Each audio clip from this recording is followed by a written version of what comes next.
I never thought I'd be the guy to catch his wife cheating, but here I am, sitting in what feels like the worst nightmare of my life. Her name, Emily, and she's always been that type, sharp-tongued, a bit bitchy but charming in her own way. We'd been married for 8 years, and honestly, I thought we'd built a decent life. Sure, there were the usual fights, the little annoyances, but I figured that was normal. She was pretty good at hiding her true feelings, or so I thought. It started about 3 months ago when her mood swings got worse. She'd been irritable, snapping at me over nothing, and the sex, well, that dried up faster than a puddle in the desert. I noticed she'd been sneaking her phone more often, locking it, and when I'd ask what she was doing, she'd roll her eyes, tell me I was paranoid or insecure. That's classic Emily. She always had a way of making me feel like I was the crazy one for suspecting something. But I knew better. I felt it in my gut, that gnawing suspicion that maybe I wasn't the only one in her life anymore. Then a week ago, I got a strange message from her phone. It was from an email address I didn't recognize, and the subject line was happiness mandate. I didn't click on it immediately, but I kept thinking about it. When I finally did, I saw it was some kind of report, an emotional regulation report, apparently generated by some tech, about her, and strangely enough, about me too. But what really caught my eye was the part where they discussed her neurochemical balance. It mentioned heightened oxytocin levels during what should have been normal days. I knew enough to realize that was suspicious. Oxytocin spikes usually happen during intimate moments or when someone feeling genuine attachment, right? So why was she having these spikes during her happiness checks when she insisted she was just chilling or working? I started digging a little deeper. The thing is, I noticed her behavior was changing. She started acting secretive about her phone, and I'd catch her sneaking into the guest bathroom with her phone tucked under her arm. One night, I woke up and saw her scrolling through some app, quickly shutting it down when she saw I was awake. That was weird, but I chalked it up to her being stressed, maybe menopause or some other excuse. Then I caught her in a lie about where she was last Saturday. She told me she was at her sister, but her location data on my phone showed she was at some downtown bar. When I asked her about it, she got bitchy, snapped that I was paranoid, asked if I wanted to ruin her life over nothing. That's when I realized she was hiding something, and it wasn't just her phone or her location. It was more. What really hit me hard was the emotional regulation reports. They weren't just random data. It was like she'd been colluding with her technician during her happiness checks. I could see how her oxytocin levels would spike when she was with him, and it wasn't during therapy. No, it was when she was with that guy, Jason, her technician. His name on the email, and I found some texts from her that she swore she deleted. The texts were explicit, talking about sessions, closeness, and how much she enjoyed the visits. I put it all together. She'd been cheating on me with this guy, and they'd been doing who knows what during her happiness mandates. That made my stomach turn. I felt sick, betrayed, and furious all at once. I didn't confront her right away. I needed to gather evidence, and I needed to plan my next move. I started digging through her emails and messages, trying to find proof. The more I found, the more I felt like I'd been living a lie. Our whole marriage was built on something false. I kept asking myself, how could she sit there and lie about everything? She's so bitchy, so dismissive. She always told me I was overreacting, that I was insecure, that I was imagining things. But now I knew she'd been lying to me from the start. And the worst part, she seemed to enjoy it, like she thought she was getting away with something huge. I was ready to blow this whole thing wide open. That's where I'm at now. I've got enough evidence to tear her apart, but I don't know if I want to just walk away or do something more. The betrayal runs so deep, I don't even recognize my own feelings anymore. I thought I knew her, but apparently she was hiding this side all along. I'm angry, hurt, and honestly, I feel a bit stupid for not seeing it sooner. But I'm also relieved, finally, I have the truth. And I'm not going to let her get away with this without consequences. I spent the next couple of days going over everything I'd found, her texts, the email about the emotional regulation reports, the location data, and the suspicious activity on her phone. Every new piece of evidence felt like a punch to the gut. The worst part, the way she lied to my face so smoothly, like she genuinely believed I wouldn't find out. It's infuriating how good she was at hiding everything, even from herself, I guess. She's always been manipulative, blame-shifting, lying through her teeth, calling me crazy when I dared to question her. Now I see it was all part of her game. The biggest shock came when I finally confronted her. I couldn't hold it in anymore. I waited until she was home from work, her bitchy attitude already bubbling up because I'd asked her to pick up some groceries. I told her I knew about the affair, about her cheating with Jason during her happiness checks, and her reaction was classic Emily, a mix of outright denial and venomous deflection. She looked me dead in the eyes with that smirk and lied her ass off. "Oh, you're nuts. You're just paranoid because you're insecure. I don't know what you're talking about. Jason's just some technician. He's not special. You're probably just jealous because I'm unhappy with you," she spat. She kept insisting she hadn't done anything wrong, that I was imagining things, that I was controlling. It was all so typical, her trying to flip the script, make me feel like I was the problem. I could see the flicker of anger behind her eyes, and I knew she was bluffing, but it still hurt that she'd lie so effortlessly.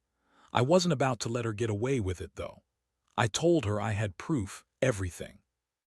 Her texts, her location data, the email about the neurochemical reports, and the fact that her emotional spikes aligned perfectly with her visits to Jason. She tried to deny it all, telling me I was crazy, that I was reading too much into it. But I wasn't about to back down. The rage boiled inside me, but I kept my voice steady. I told her I wanted to know the truth. If there was more, I needed to hear it now. That's when she finally snapped. She started screaming, calling me every name under the sun, saying I was a jealous, insecure idiot who couldn't handle her success and independence. She said I was suffocating her, that she needed this because I was boring and stifling. That's when I saw the real her, this angry, manipulative bitch who thought she could just lie her way out of everything. The way she looked at me like she was disgusted, I realized she'd been planning this for a while. She didn't just cheat, she was proud of it, like she was sticking it to me in some twisted way. Honestly, I felt shattered. Not just because I was betrayed, but because I'd believed in her, trusted her. For years, I thought we were building something real, but now I see it was all a facade. She was hiding this side of herself, and I was just too blind to see it. Everything I thought I knew about our marriage was a lie. I sat there staring at her, feeling like I'd been punched in the stomach. My mind kept racing, trying to process how someone I loved and trusted could do this. My emotions were all over the place: anger, sadness, disgust, and a deep, aching sense of betrayal. The more she yelled, the more I realized something had to change. I couldn't keep going like this, not knowing how deep her deception went. My instinct was to just explode, to scream back, to call her every name, to throw her out. But I knew I had to stay calm, even if I was boiling inside. I told her I needed some space, that I'd think about everything and I'd decide what to do next. She sneered at me, said I was overreacting, that I was making everything worse. But I didn't care. I knew I'd never see her the same way again. That night I couldn't sleep. I kept replaying everything, trying to figure out what I'd do. Part of me wanted to confront her again, to demand answers. The other part was just numb. I felt like I'd lost my wife, my best friend, and a big part of my life's foundation. All because she couldn't keep her legs closed or her mouth shut. I kept asking myself, how did I miss all the signs? How did I not see her slip away? And the more I thought about it, the more I realized I had to make a decision. I couldn't keep pretending everything was fine. But what that decision was, I still wasn't sure. After that explosive confrontation, I knew I needed to step back and really think about what I was going to do next. I spent the next couple of days on autopilot, barely sleeping, barely eating. My mind kept circling around the same questions. Should I stay, fight for the marriage, try to fix what's broken? Or should I cut my losses and walk away? Every time I thought about her, about what she'd done, rage and sadness fought for control. But deep down, I knew I couldn't stay in this state of limbo. I started reaching out to some of my friends, just to talk, get their perspective. I didn't tell anyone the full truth at first, just enough to get some honest opinions. Most of them said the same thing. Get out if you're feeling betrayed, man. No one deserves to be lied to like that. That helped, honestly. I realized I wasn't weak for feeling hurt or angry. It was natural, but I also knew I had to be smart about my next move, especially since Emily was the kind of person who could spin stories and twist things around in her favor. One night, I decided to go through her stuff again. I had a gut feeling I was missing some pieces, some hidden part of the story. I looked through her emails, her social media, her phone backups. That's when I found a folder labeled Jason on her cloud storage. I hesitated at first, but then I clicked. There were more pictures, more messages, explicit text, planning their meetings, even some photos of her during their sessions that she'd convinced herself no one else would see. I felt sick. It was like a punch in the stomach all over again. What stunned me more was a message she sent him. It was after one of her supposed happiness checks, and she wrote, "I don't feel anything with him anymore, it's just physical, but you make me feel alive." That one cut deep. I couldn't believe that she'd actually said that. All those nights I'd stayed up, feeling like I'd lost her and she was off with him, telling him she still cared, even if it was just for sex. I started to think about what I'd do. The temptation was huge to just blow everything up, call her out in front of everyone, make her feel the shame she deserved. But I knew that wouldn't be enough. I wanted to hurt her back, to make her understand how betrayed I felt. I wanted her to feel the pain she'd caused me, to see what it was like to be discarded like yesterday's trash. That's when I remembered the email about the neurochemical reports and the emotional regulation. I realized I had enough to completely dismantle her life if I played my cards right. I started planning my move. I wanted to catch her in a lie, but I also wanted to make sure I had solid proof. I knew she'd probably try to deny everything, so I carefully gathered all my evidence into one folder. I also set up a hidden recording device, nothing sinister, just enough to capture her conversations if she slipped up. I wasn't planning to blackmail her or anything. I just wanted the truth, plain and simple.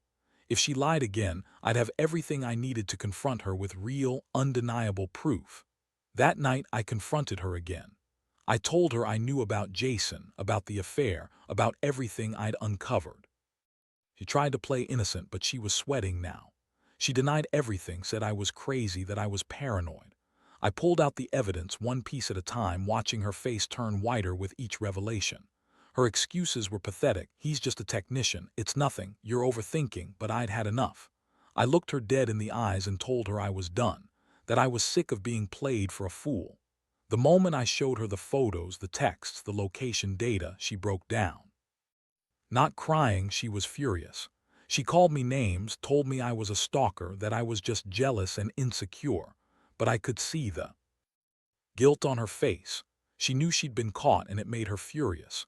She yelled at me, saying I was ruining her life, that I was the one who was nuts, but I stayed calm. I told her I was leaving, that I needed time to think, and I'd be back to pick up my things. I was done playing her game. That night I slept with my phone on record, just in case she tried to say I was making things up. I knew I might need more evidence, or maybe just some peace of mind. The betrayal was raw. I kept thinking about how she'd lied to my face, how she'd been cheating behind my back while telling me she was happy and doing her best. I felt so humiliated, so angry, but also strangely relieved. For the first time, I was seeing the truth clearly. And even though it hurt like hell, I knew I'd come out of this stronger. I just didn't know how long it would take to heal from all this. The days that followed were some of the darkest of my life. After I confronted her, Emily just doubled down on her lies, trying to act like she was the victim. She'd spin stories, call me paranoid, accuse me of messing things up by controlling her life. Honestly, it was like talking to a wall. Every time she yelled, I felt a little more disgusted with myself for ever trusting her. But I knew I had to stay composed, keep my head clear, and figure out my next move. I started talking to a lawyer. Not because I was rushing to file for divorce, but because I wanted to know what my options were. I also contacted a private investigator just to get some additional confirmation that I wasn't imagining things. The more I dug into her plans, her secret meetings with Jason, the more I realized how deep this betrayal went. It wasn't just a one-time mistake. It had been ongoing for months, and she was actively hiding it from me. She'd even gone as far as to hide her emotional regulation reports, probably thinking I wouldn't find them. One evening, I decided to follow her. I wanted to see if she'd go to meet Jason again or if she'd try to run away from everything. I parked across the street from her usual hangout, some stupid little coffee shop she'd been going to lately. I watched her go in with her phone, then leave an hour later looking flushed, a little more confident than usual. I followed her to a nearby hotel. That was the confirmation I needed. She was definitely meeting him again. That night, I felt like my world was crumbling around me. All those years of trust shattered in a single moment. I also started to reconnect with my feelings, all the anger, the heartbreak, the sense of betrayal. I've been walking around in a fog, pretending everything was fine, but now I couldn't ignore it anymore. I felt angry at her for lying, ashamed for ever believing in us, and scared about what this meant for my future. But underneath all that, there was also this strange bit of relief. I finally knew the truth. I wasn't crazy. The woman I'd loved was capable of this. That realization was both horrifying and freeing. One night, I sat her down and told her I had all the proof I needed. I played the recordings I'd made, her voice angry, defensive, confrontational. Her texts, her location data, the photos. I laid it all out piece by piece. Her face twisted with rage and desperation.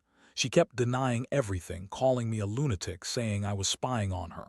But I just looked at her and said, "You lied to my face for months. You cheated with my technician during the happiness checks. How do you expect me to believe anything anymore?" She looked at me with this venomous glare and spat. "You're just insecure and jealous. You're too weak to handle a real woman like me. Maybe I deserve better than this prison you're trying to trap me in." That was her way of trying to turn everything around, make me the villain. But I wasn't buying it anymore. The truth was right there in front of her, and I saw her for what she was. A liar, a cheater, someone who didn't give a damn about our vows or the life we built together. The thing is, I reached a point where I just couldn't handle the idea of her twisting everything to her advantage. I knew I had to make a decision, whether to fight for the marriage or to cut my losses. Honestly, part of me still loved her, believed in us, but I also couldn't ignore the fact that she'd betrayed me in the worst way. I told her I'd be leaving for a while to clear my head and that I'd be back to get my things. I needed space to think, to process, and to figure out what I really wanted.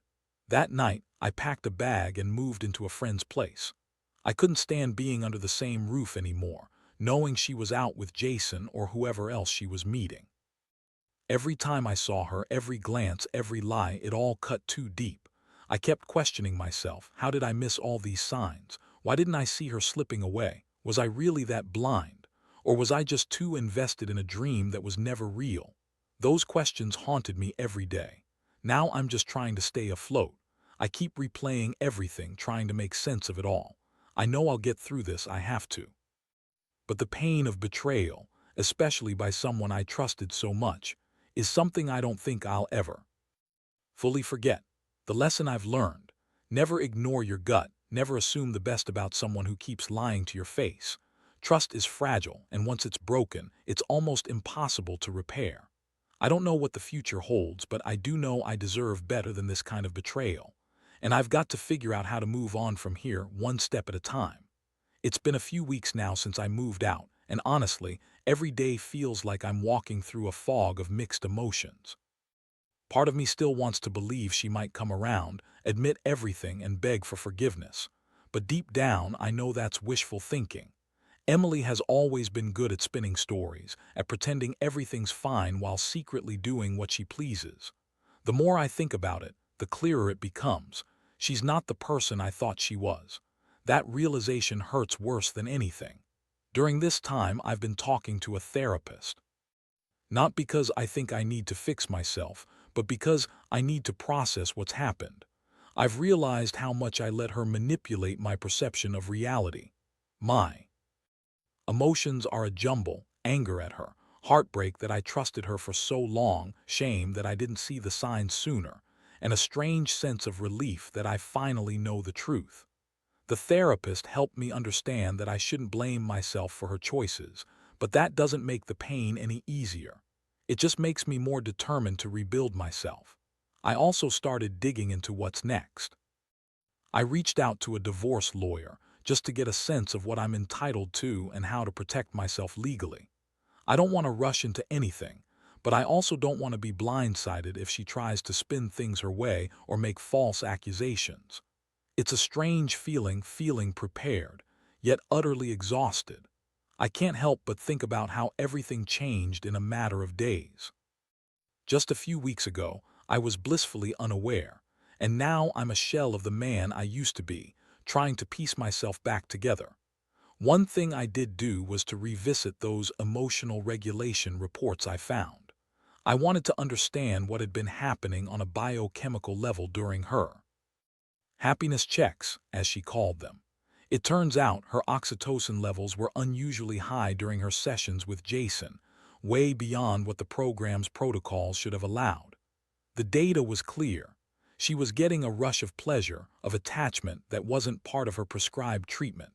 That's when it hit me hard. This wasn't just infidelity.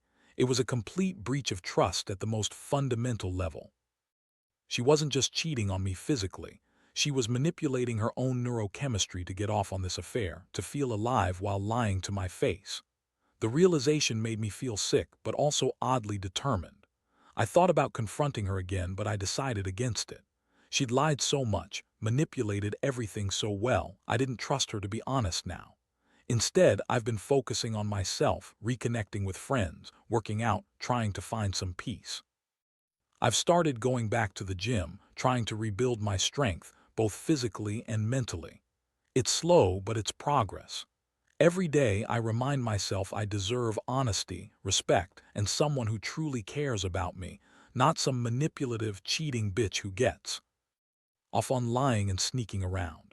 At night I lie awake sometimes, replaying everything. I think about how she looked when she lied about her location, when she tried to deny everything. That cold, calculating look in her eyes when she knew she'd been caught. I wonder if she ever really cared about me or if I was just another pawn in her game. The trust is shattered, and honestly, I don't think I can ever get it back. But I do know I have to find a way to move forward. For myself. For my sanity. Right now, I'm just trying to focus on my future, not her lies. I've started looking into some new career opportunities, and I'm considering moving to a different city. I need a fresh start, away from the memories, away from her and her betrayal. It's terrifying, but also necessary. I don't want to stay in this emotional prison she built with her lies. I want to rebuild my life, piece by piece, and I want to find someone who genuinely values honesty and respect. It's a long road, but I know I can do it. The biggest lesson I've learned so far is how fragile trust really is, how quickly someone you love can turn into a stranger. I've also learned that sometimes the truth is the only thing that can set you free. No matter how hard it hurts, I'd rather face the pain now than continue living in this illusion of happiness built on lies. I hope anyone who's going through something similar knows it's okay to feel broken, but it's not okay to stay stuck. You have to keep fighting for your peace, even if it means walking away from everything you thought was real. I don't know what the future holds, but I do know I'm done pretending everything's okay. It's time to rebuild stronger, wiser, and more cautious than ever. It's been a couple of months since I moved out and started this process of trying to put myself back together. Honestly, I don't think I've fully processed everything yet, but I know I've come a long way from where I started. I'm not the same guy I was when I married Emily, naive, trusting, hopeful. Now I see things more clearly. People lie, they manipulate, and sometimes they do it with a smile on their face, thinking they're fooling everyone. I learned that the hard way. The thing I keep dwelling on is how I ignored all the warning signs. I wish I'd listened to my gut earlier, but I also forgive myself for that. No one's perfect, and love makes us blind sometimes. But what matters now is that I see the truth, and I've decided I won't let her betrayal define my life. I've spent so much time feeling angry and hurt, but I've realized I also need to forgive, not her necessarily, but myself for trusting her, for thinking I could change her, for believing she loved me. I've started going to therapy more regularly, not just to vent, but to understand what I want from life now. I've learned that healing isn't a straight line. It's a jagged, winding road with setbacks and breakthroughs. Some days are better than others, but I keep moving forward. I've also made peace with the fact that I might never fully understand why she chose to do this, why she lied and cheated for so long. Some questions will never have answers, and that's okay. Most importantly, I've committed to rebuilding my own happiness. On my terms, I've been reconnecting with friends, taking care of my health, and even trying new things. I started painting again, something I enjoyed before all this chaos. It's small, but it helps me feel alive again. I've realized that life doesn't stop because someone else betrayed you. It moves on, and you have to decide whether you're going to drown in the pain or learn to swim again. Looking back, I see how much I've grown. I used to think love was about giving everything, trusting blindly, but now I understand that trust must be earned and protected. I don't regret loving Emily. I regret not seeing the warning signs sooner. But I do regret staying silent when I knew something was wrong. From now on, I'll listen to my instincts more carefully. No more ignoring the little voice inside that tells me something's off. I also realized that revenge would only keep me stuck in her world, a world built on lies and betrayal. So I let that go. Instead, I choose to focus on my own healing, on rebuilding a life that's worth living. I know I'll probably never forget what she did, but I can learn from it. I can become stronger, more cautious, more self-aware. And one day I hope I'll find someone who values honesty, who doesn't manipulate or betray. So to anyone out there feeling lost in a similar situation, here's my advice. Don't stay in the pain longer than you have to. Face the truth, no matter how ugly it is. Protect your heart, but don't close yourself off entirely. Forgive yourself for trusting the wrong person. And most importantly, remember that you deserve happiness, genuine, honest happiness. It's not easy to rebuild after betrayal, but it's possible. Trust me, I'm still doing it. And if I can do it, so can you.